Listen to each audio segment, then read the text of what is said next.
Welcome back to Ajinachal Daily Current Affairs series, and today is 23rd of September. Here the first question is on your screen. Which institution releases the Crime India report every year? In the options are National Crime Records Bureau, Niti Aayog, Narcotics Control Bureau or the Central Board of Investigation.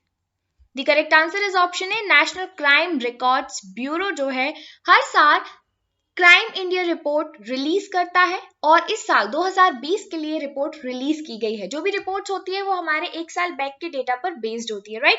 तो as per the report India recorded 1.20 lakh cases of deaths due to negligence relating to road accidents in 2020। Communal riots की वजह से 96% increment आया है previous year से इस साल deaths में, राइट? तो यहाँ पर कहा गया है कि उत्तर प्रदेश जो है 27% ड्रॉप आया है, देखने में मिला है हमें उत्तर प्रदेश में इस तरीके की डेथ्स को लेकर, राइट? डिटेल में बात करते हैं कि नेशनल क्राइम रिकॉर्ड्स ब्यूरो क्या है। नेशनल क्राइम रिकॉर्ड्स ब्यूरो का हेडक्वार्टर है न्यू दिल्ली में और इसे सेटअप किया गया था 1986 में under the ministry of home affairs to function as a repository of information on crimes and criminals so as to assist the investigators in linking crime to perpetrators, right? तो ये जो सेटअप किया गया था किसके रिकमेंडेशन पे बनाया गया? नेशनल पुलिस कमीशन 1977 से 81 तक रहा एंड एमएचए टास्क फोर्स जो कि 1985 में रहा। इन दोनों की रिकमेंडेशंस पर बेस्ड करके नेशनल क्राइम रिकॉर्ड्स ब्यूरो को एस्टैब्लिश किया गया था। क्वेश्चन दो तरीके से पूछा जा सकता है। हेडक्वार्टर कहां पर है? न्यू दिल्ली में। कब बनाया गया? 1986 में। थर्ड फैक्टर किसके रिकमेंडेशन पे सेटअप किया गया था? Let's move towards the next question. Which state recently issued circular against bureaucrats holding press conferences? And the answer is option D. Karnataka government ने recently एक सर्कुलर दिया है कि हम किसी भी ब्यूरोक्रेट को प्रेस कॉन्फ्रेंस होल्ड नहीं करने देंगे, बैन कर दिया है। क्यों? क्योंकि अभी एक ऐसा केस हुआ कि वहां के जो एमएलए हैं जेडीएस पार्टी के, फॉर्मर मिनिस्टर है और आईएएस ऑफिसर के बीच में कोई बैकड्रॉप इशू हो गया था जिसकी वजह से कर्नाटका गवर्नमेंट ने ये डिसीजन लिया कि कोई भी ब्यूरोक्रेट किसी भी तरह की प्रेस कॉन्फ्रेंस को होल्ड नहीं करेगा, वो सिर्फ और सिर्फ अपनी ऑफिशियल ड्यूटीज करेंगे। Next question, which state has inaugurated South Asia's largest product development center digital hub to support startups? And the answer is option A, Kerala. Chief minister जो है केरला के पिनराई विजयन, उन्होंने केरला में डिजिटल हब इनॉग्रेट किया है जिसकी capacity है 200 स्टार्टअप्स को सपोर्ट करने के लिए। ये जो प्रोडक्ट डेवलपमेंट सेंटर है ये साउथ एशिया का one of the largest development centre होगा at the technology innovation zone. Full form भी पूछा जा सकता है, TIZ means technology innovation zone. कहां पर है ये केरला में? कलामसेरी, कोची।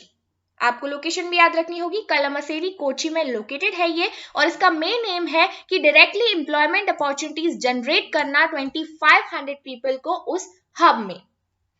नेक्स्ट क्वेश्चन की ओर बढ़ते हैं। नॉर्दर्न कोल फील्ड्स लिमिटेड यानी कि NCL is set to start 75 Phulwari centres in which Indian state और यूटी? फुलवारी सेंटर्स बेसिकली होंगे क्या? सबसे पहले तो ये समझिए, ये ऐसे सेंटर्स होंगे, ऐसा प्रोजेक्ट है जो कि बच्चों में माल न्यूट्रिशन की प्रॉब्लम को एड्रेस करने की कोशिश करेगा, उन्हें फिजिकल और मेंटल डेवलपमेंट्स को इंप्रूव करने की कोशिश करेगा जो कि छोटे बच्चों में प्रॉब्लम्स होती हैं, राइट? तो ये जो फुलवारी सेंटर्स हैं ये बनाए जा रहे हैं Singrauli based northern coal fields limited के द्वारा और सिंगरौली जो है वो मध्य प्रदेश स्टेट में आता है। That's why our answer is Madhya Pradesh, right? तो मध्य प्रदेश में जो Singrauli based northern coal fields limited है उन्होंने ये अनाउंस किया कि हम 75 फुलवारी सेंटर्स ओपन करेंगे सिंगरौली डिस्ट्रिक्ट ऑफ मध्य प्रदेश में, ताकि 6 मंथ से लेकर 3 मंथ्स तक के जो बच्चे हैं उनमें स्ट्रेंथ डेवलप करने के लिए, माल न्यूट्रिशन की प्रॉब्लम को दूर करने के लिए एक पहल की जा सके। Next question, which world leader has been honoured with SDG progress report award? So here the answer is option A, Sheikh Hasina. आप सभी को पता होगा शेख हसीना जो है वो प्राइम मिनिस्टर है बांग्लादेश की। इन्हें इस अवार्ड से सम्मानित किया गया है SDG यानी sustainable development goals progress award, क्योंकि वहां पर इन्होंने काफी अच्छे सॉल्यूशंस लेकर आए बांग्लादेश में सस्टेनेबल डेवलपमेंट को लेकर, और बांग्लादेश में पिछले कुछ सालों में जो सस्टेनेबल डेवलपमेंट के लिए कदम उठाए गए हैं, प्रोजेक्ट्स लॉन्च किए गए हैं, वो काबिले तारीफ है। Let's move towards the next question. When is World Rose Day for Cancer Patients observed? And the answer is option D. September 2 को हर साल World Rose Day for Cancer Patients मनाया जाता है। अब यहाँ पर आपको ध्यान देने वाली बात यह है कि कभी क्वेश्चन ऐसा पूछा जाए कि वर्ल्ड रोज डे किससे एसोसिएटेड है, तो आपको रोज देखकर किसी ऐसे वैसे डायरेक्शन में नहीं जाना है। यहाँ पर ये कैंसर पेशेंट्स को डेडिकेटेड है, और रोज का मतलब यहाँ जिनकी मेमोरी में ये डे सेलिब्रेट किया गया उनका नाम था मेलिंडा रोज, और उनके नाम पर world rose day for cancer patients start हुआ। राइट ये एक 12 ईयर ओल्ड कैनेडियन गर्ल थी जिन्हें एस्किन्स ट्यूमर और रेयर ब्लड कैंसर से पीड़ित थी। राइट तो इन्हें डायग्नोज किया गया था, और इन्हीं की याद में कैंसर पेशेंट्स को ऑनर करने के लिए, उनकी ब्रेवरी के लिए, उन्हें होप देने के लिए ये दिन हर साल सेलिब्रेट किया जाता है। Next question. Which nation insisted on the Taliban's participation in the SAARC foreign ministers meeting? And the answer is option A. Pakistan. Pakistan ने कहा कि हम पुरानी जो अफगानिस्तान की गवर्नमेंट थी अशरफ गनी रेजिम की, उसमें से किसी अफगान एनवॉय को पार्टिसिपेट करने की वजह तालिबान के पार्टिसिपेशन को इन्वॉल्व करने की कोशिश कर रहे हैं। ये उन्हें इनवाइट कर रहे हैं सार्क फॉरेन मिनिस्टर्स मीटिंग में कि भाई तालिबान रेजिम के जो पार्टिसिपेशन है वो होना चाहिए। राइट लेट्स सी कि आगे क्या होता है, इस पर किस तरीके से दूसरे देश रिएक्ट करेंगे ये हमें पता चलेगा। Next question है the Aden beach that received blue flag certification recently is located in which state or UT? The answer is option A. Puducherry में है Aden beach। बीचेस कहाँ पर है और नेशनल पार्क्स कहाँ पर है, ये क्वेश्चंस बहुत ही फ्रीक्वेंट होते हैं हमारे एग्जाम्स में, so you have to focus on this. Right और ब्लू फ्लैग सर्टिफिकेशन किस फील्ड में दिया जाता है, तो ये बीचेस के लिए दिया जाता है। डायरेक्ट क्वेश्चन भी आपसे पूछा जा सकता है। यहाँ पर दो और बीच है, कोबालन बीच जो कि तमिलनाडु में है, एडन बीच जो कि पुदुचेरी में है। इन दोनों को ही ब्लू फ्लैग सर्टिफिकेशन दिया गया है एनवायरमेंट मिनिस्ट्री के द्वारा सितंबर 21 को। इन दोनों के शामिल होने के बाद इंडिया में ब्लू फ्लैग सर्टिफिकेशन वाले बीचेस की जो नंबर है वो बढ़ के 10 हो गई है। पहले 8 बीचेस को ये सर्टिफिकेशन दिया गया था अक्टूबर 6, 2020 में। कमेंट बॉक्स में आपको बताना है कि ऐसे कौन से वो 8 बीचेस हैं जिन्हें ब्लू फ्लैग सर्टिफिकेशन दिया गया है। Right next question, which state has won the FSSAI State Food Safety Index 2021 in large state category?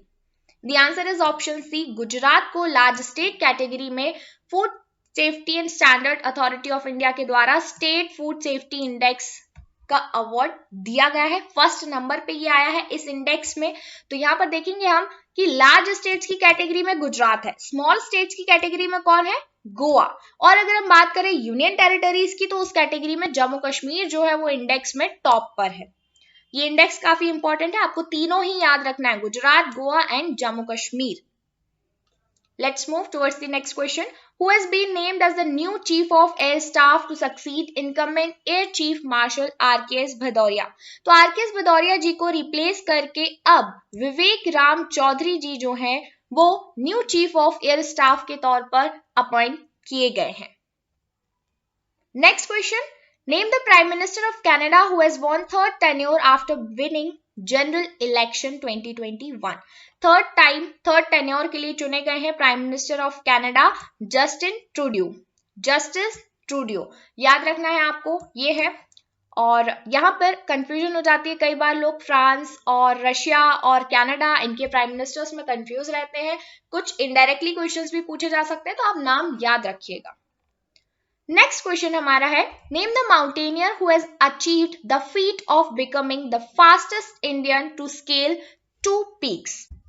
And here the options are Shivangi Pathak, Geeta Samota, Chanda Gain and Premlata Agrawal.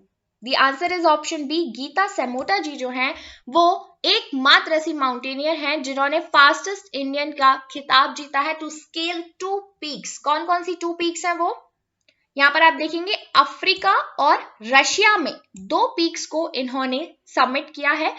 ये CIF women official है। CISF women official, right, 31 year old की हैं। इन्होंने सबसे पहले mount Elbrus जो कि Russia में है 5642 मीटर्स की हाइट पर, यहां पर ये गई। उसके बाद माउंट किलिमंजारो जो कि आपका अफ्रीका में है, अफ्रीका की हाईएस्ट पीक है इवन 5895 मीटर्स की हाइट पर, इसे भी इन्होंने जीता, राइट। और या हम कहें कि इसे भी इन्होंने एज अ माउंटेनियर विजिट किया।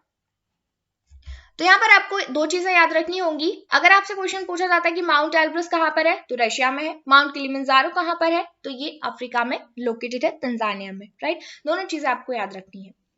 Next question, Uttar Pradesh government has approved to set up the electronic park in which of these reasons? And the answer is option C, Noida. Common sense भी अगर आप यहाँ पर use करते हैं तो आपका आंसर सही हो सकता है, क्योंकि नोएडा ही एक ऐसी जगह है जहां पर टेक्नोलॉजी इनोवेशन काफी ज्यादा देखा गया है, न्यू कंपनीज यहाँ पर ज्यादा है, राइट। तो Yogi Adityanath led Uttar Pradesh government has cleared a proposal to develop an electronic park along the Yamuna Expressway Industrial Development Authority near Noida to promote electronic industry. तो इलेक्ट्रॉनिक इंडस्ट्री को प्रमोट करने के लिए कदम उठाया गया है, कहां पर, यूपी के नोएडा में। So remember this thing and this is all for today. Thank you so much friends and stay connected with edge in Archer.